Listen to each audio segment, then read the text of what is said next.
joining me for the RedTech Briefing today is Joan Warner, who is the CEO of Commercial Radio Australia. It's wonderful to have you. Yeah, good morning your time, of course. It's good evening mine, but lovely to have you here. We've been wanting to have this conversation with you for quite a long time, and we're delighted that you were able to make the time. I know how busy things are in the industry through the pandemic. There's been a lot of change, technology, and so on, and you've been through all of it for a couple of decades, which is incredibly exciting, and which is why we've got you as the authority to talk to us about primarily the situation in Australia with radio. And the reason this was such an important conversation is for someone like me, always been an admirer of radio in Australia, the innovation that comes out of it when certain other markets were franchising and delocalizing and centralizing and were losing creativity. It always appeared to me that the Australians were sort of keeping their feet to the fire, making sure radio was local and relevant, and the audiences were always relatively strong. And so this is an important conversation as we recover from the pandemic. Radio stations around the world, radio managers around the world have had a very hard time of it. What's the situation in Australia? Well, in Australia, we've had a tough couple of years with advertisers, as you would imagine, with the pandemic. And a lot of our major advertising sectors were shut down by the government. So, travel, clubs, sport, all the things, all the particularly local information that advertisers on radio were all shut down by government, for obviously for very good reasons. However, radio is in pretty good shape in Australia, I'm happy to say. We actually have commercial radio audiences at an all-time high in our 5 biggest markets at 11.2 million people. And that's an increase over the past 5 years of 9% of the audience. So our audiences are strong and very stable. Now, how they listen to radio, of course, is changing. But 94% of all Australians listen to radio, whether it's us or the ABC, which is the national broadcaster, or SBS, which is the ethnic broadcaster here. 94% of Australians listen to radio every week. So it's pretty high listening level still, with everything else that listeners have to take their attention away. And I think what you mentioned in your intro about Australian radio staying local is one of our strengths. And I think one of the key factors that anyone involved in radio can't forget. People love to hear local voices. They love to hear news about their local area, no matter how remote. And we have radio here arranged into 105 different radio license areas of different sizes. And the 5 big metropolitan cities of Sydney, Melbourne, Adelaide and Brisbane are, of course, the biggest and the biggest revenue earners. But certainly for every license area outside of the metros, there are quite strict regulations about the amount of local content they have to provide. And I think that's like the bare bones of radio. Radio is there. Radio is part of your community.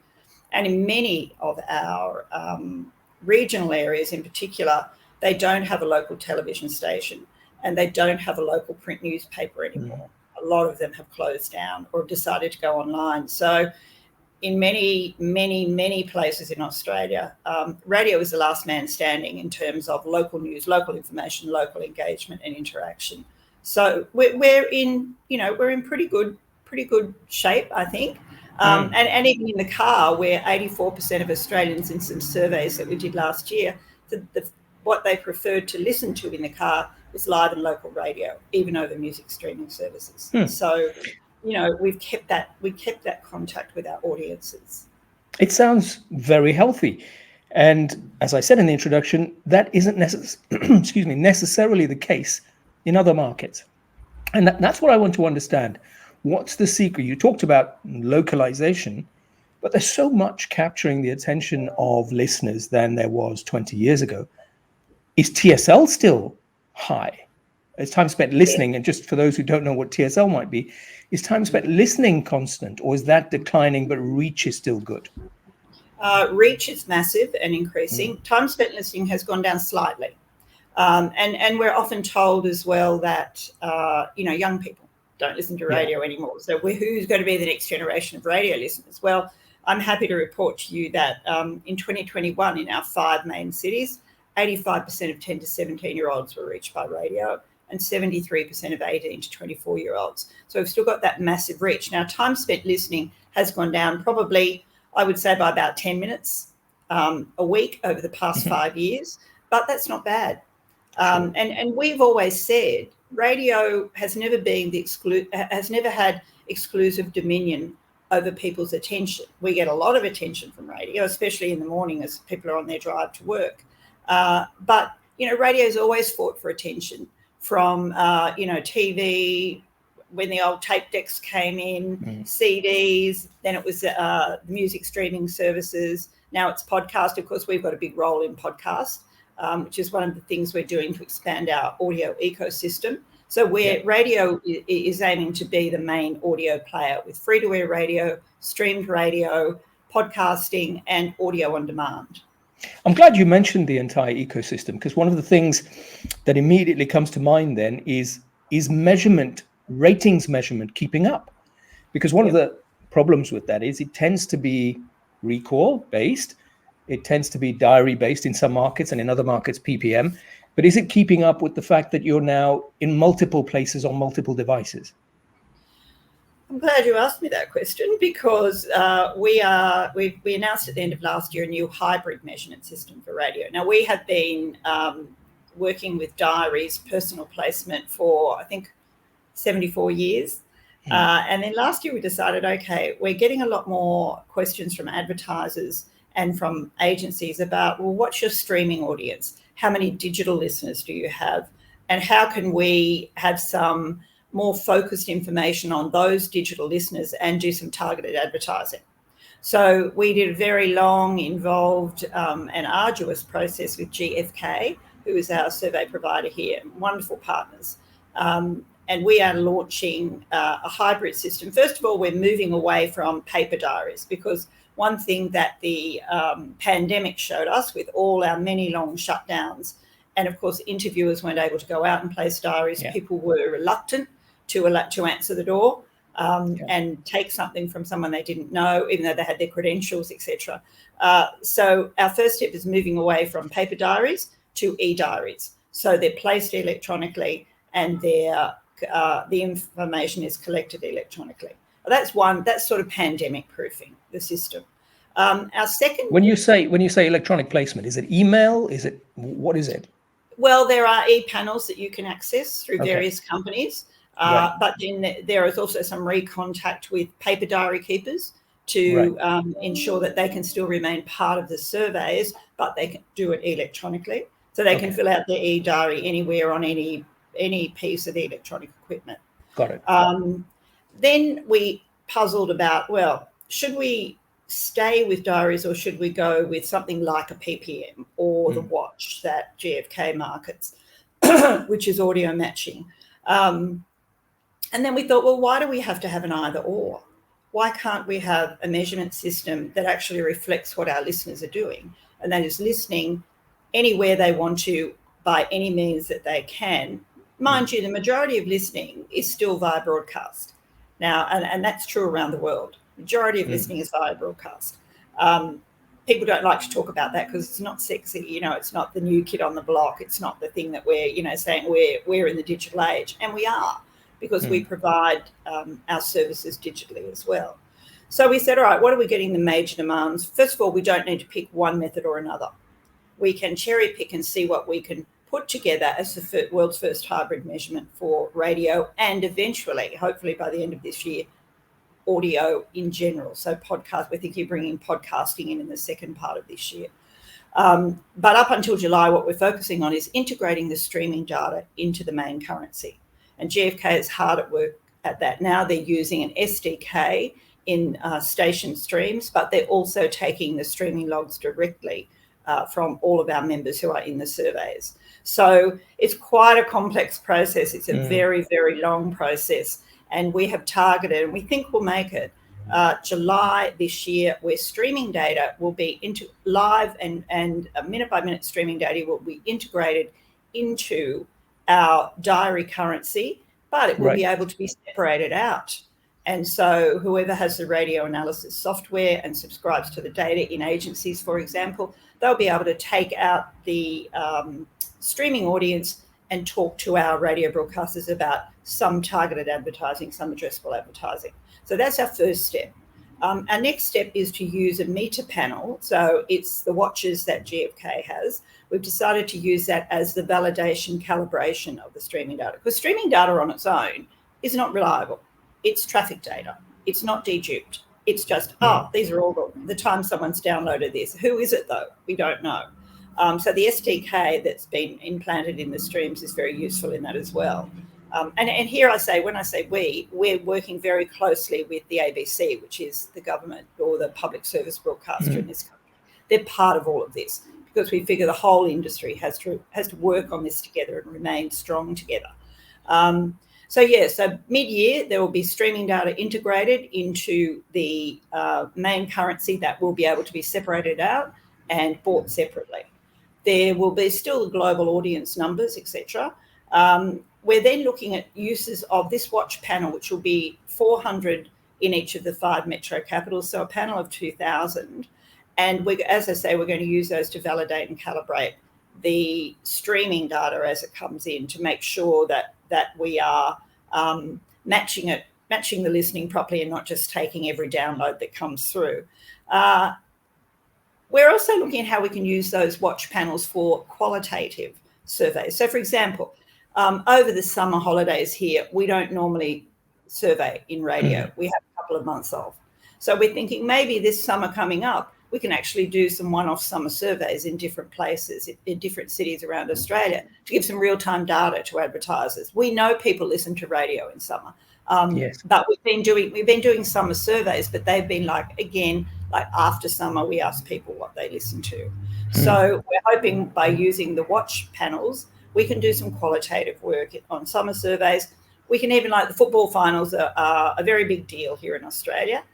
So maybe we can have, some qualitative data coming out of the football finals weekend. So we find out what are people actually listening to and how long are they listening to it. So it's fine. And then we are, as I've said, we have flagged to GfK that once we've got the streaming data integrated and everyone's happy with it and everyone's used to it and knows how to use it, we've done the training of the agencies on using the analysis packages, that we then say, okay, now what about podcasts? We're already collecting data on podcasts through the podcast ranker, which we established here in Australia and now is run by Triton Digital. And that brings in downloads and listeners. So we've got data there that we're gathering and collecting and having a look at each month. But can we use that data? Can it somehow also be integrated into the main currency so someone can get a complete picture of listening to radio's, as I say, complex radio ecosystem? So you're saying you're going to get to that Holy Grail, which is wherever people are listening to audio. And you, as you said, quite rightly, that a lot of that audio is being produced by what used to be called radio companies, the podcasting, the streaming, etc. And you'll be able to give a picture to advertisers of all listening that's happening to a particular brand. To our assets, to our member assets. So as our surveys are not closed, but they're paid for by members. And so our members are the ones who are, who the data is collected for and who the data is made available. ABC is in on that because they are the largest non-commercial broadcaster, and they have been in the survey since day one. So it's a public service commercial picture that advertisers and stakeholders like the government even who are interested in how their funding of the ABC is But going. it's integrated. The second part of it that I'm really interested in, because you used the word a couple of times, real time. So it's capturing data, listening data in real time, which means how much work has to happen before you can give that, with television ratings and rankings, it's what they call overnight. They can say what happened with yesterday's programming on TV, and on that basis, they make buys and so on. Is radio getting close to that? No. What we're saying is we'll be integrating instead of, I'm not saying it will never happen, but, we're also very careful to protect the currency and not rush into something and suddenly find, oh, no, it's like the either or discussion again. Do you have to have diaries or do you have electronic only or diaries only? Well, we've said we're going to have a bit of everything. including tagging station streaming logs. What I mean by real time is that instead of basing the buy on the recall of people who in the diary say we're streaming for 10 minutes a day or whatever, and we listen to that station at this time, we will actually have the real-time information on what people actually did with their streaming behaviour, and later in the year, podcast behaviour for our suite of audio assets in the radio industry. Right. Okay. So the capture is real time, but the information will still take a few weeks before it gets to people, and they won't be able to know what happened. Yeah. Okay. I get that, but it's still a big advance. It's still moving forward, which is a lot better than where we are. Yeah, it's a big step forward, and it's a cautious way forward, rather than saying, okay, right, overnight we're doing this. We said no, let's take everyone along with us and tell them what we're doing, and we've had no negativity about it from agencies or advertisers. It's all been, that's great. Okay, so when are we going to get this streaming data? Mid-year. Wow, that's fantastic. Okay, and what's next on your plan? Oh, it might be integrating podcasts, but that might take another 6 months. Okay, but it's so great to see radio moving forward just from a diary base, and especially seeing as you're saying you're not going to be stuck in one or the other hole. You're not going to be forced to choose one or the other. Radio, because it is consumed in so many different ways, should be able to put together a system that recognises listener behaviour in that way. It's been a great conversation so far, and I had so much more to talk about, and I'm worried about time, but I have to get through asking, with the data and the information you've just given me, still gives me a sense that Australian radio is bucking the trend. In other markets, we're seeing a lot more pressure on TSL than just a 10-minute loss over a week. We're seeing reach come down among younger listeners in other markets. Why is Australia different? Is it the people? Is it because of the radio professionals? What is it? What do you think it is? You've traveled all over, so you are aware of what's happening in other markets. I think it's that we're very active, we're very creative, and we're very open to any new idea that will help us keep in touch. So I think probably in Australia, we were the first media to use email to contact, the consumers of our product.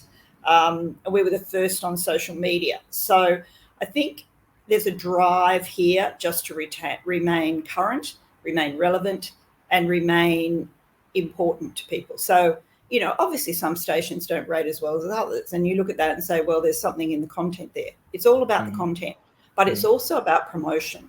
And, we promote our local radio stars, I say stars in inverted commas, to death, I should say. We just promote and promote and promote. So you could be in a little town like Wagga and you'll know who your local breakfast host is because they're being promoted. They're out in the community. They're saying, hey, come and tell me your problems. Hey, what can we help you with from a community perspective? So I think, again, and that sounds like I'm getting back to localism, doesn't it?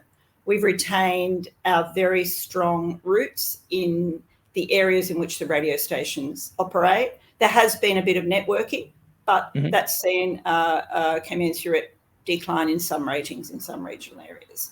But you're saying true to the fundamentals that should have always been there with radio. It started as a local medium.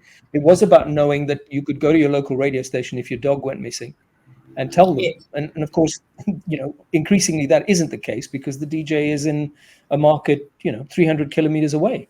And doesn't really get the flavor of a local community. And you're saying that's obviously remains important. I think it's one of the secrets. And I think it's not having that, we're just radio chip on our shoulder. It's, we're radio and we're pretty good. And look at what we can offer you now. You can also talk to our stars on social media. You can listen to them on a delayed, a catch-up podcast. So our content is geared to the local area or the city in which it's in.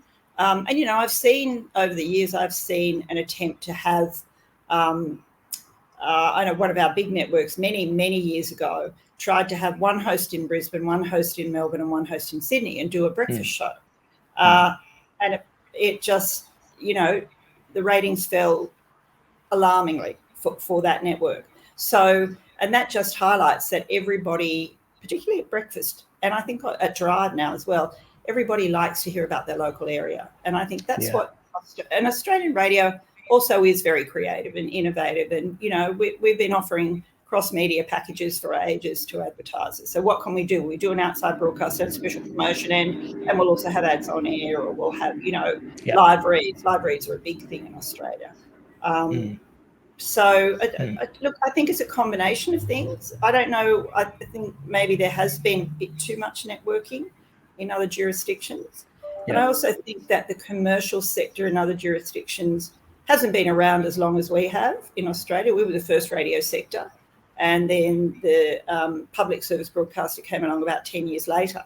So Australian radio listeners, first up, knew all about ads and were used to having ads in their radio. So, and, at the moment, commercial radio in Australia still commands 80% of the total audience. So there's no, there's no hesitation for listeners in that there's no ads on air. Well, that's a perfect segue. Let's talk about that ad pie.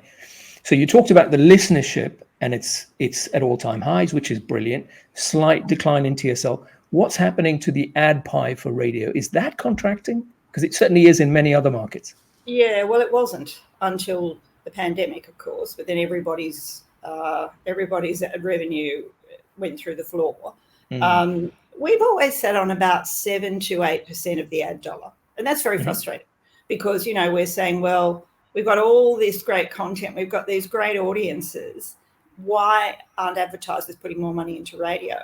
And I think there's been, up until probably a few years ago, a bit of a feel that radio wasn't a branding mechanism, that it was more a call to action and a frequency. And it is all of that, and performs very well in that way. But it is also a branding mechanism, and we've done a few studies over the past few years where we've proven that. And so I think that's changed people's perceptions. Also the fact that we are expanding and we're going digital in some way, and we're going to provide more information. I think advertisers are now looking at radio as more than just a frequency and call to action medium. And some smart advertisers see it as a way to build their brand from nothing. But is the bleed to digital in terms of the overall ad pie in Australia happening at the same rapid rate that it's happening in other markets? The UK, for example, where it's outstripped print and even television, money moving to digital is, You're right. I think print and TV have probably suffered the most in this market, just as in other markets. As I say, we've held very steady to our 7 to 8 cents in the dollar, which says something about radio, but we never stand still. We've got to keep expanding, and our aim is to get up to 10 cents in the dollar and then even higher.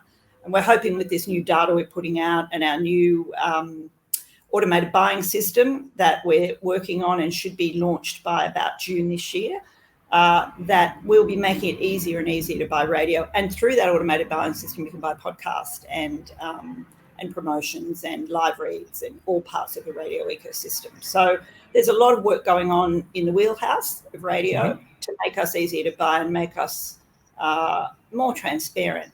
But, we're crawling back up now. And I say crawling because it's been slow. 2020 was a dreadful year.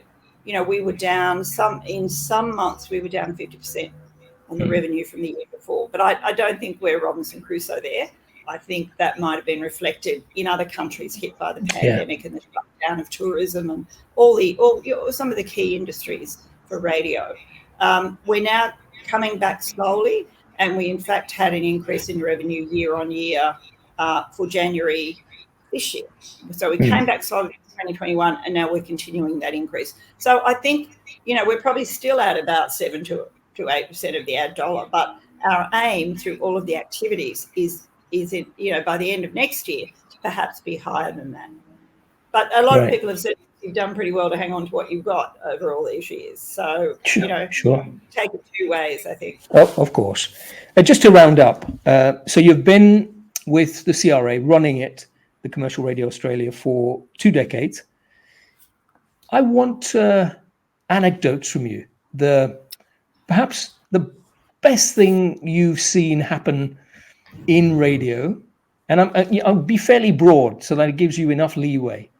And perhaps you can give me something from programming or creativity, and perhaps something from sales and the commercial part of radio. What stands out over that time? Look, quite a lot of stuff actually. I'm Overall, it would see, to me, I've seen a change in attitude in radio companies to themselves.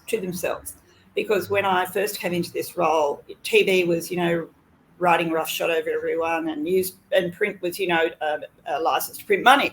But over time, radio has just continued working away in the background. And what I see now within the industry here is more confidence in themselves, and not the chip on the shoulder, oh, we're just radio. It's now we're radio. And I think that's an important change of mindset. And look at what we've got to offer. And it's not just, our great broadcast content. That's also streamed. Plus we've got podcasts, and not only catch-up podcasts, but original podcasts. And we can offer you a plethora of advertising solutions. So I think the biggest thing for me is seeing that radio has grown in confidence in itself. And part of that is the work of CRA, and part of that is the different CEOs we have in our networks. I think, I've already mentioned the measurement. I've mentioned the automated trading, which are really big projects and are really big things for an industry. I just think, we've got away from the spots and dots mentality, and I think that's important as well, because in some areas of the world, I know there's still that spots and dots, although for some areas of the world, they're just starting out in commercial radio, where the industry has been dominated by a government-funded broadcaster.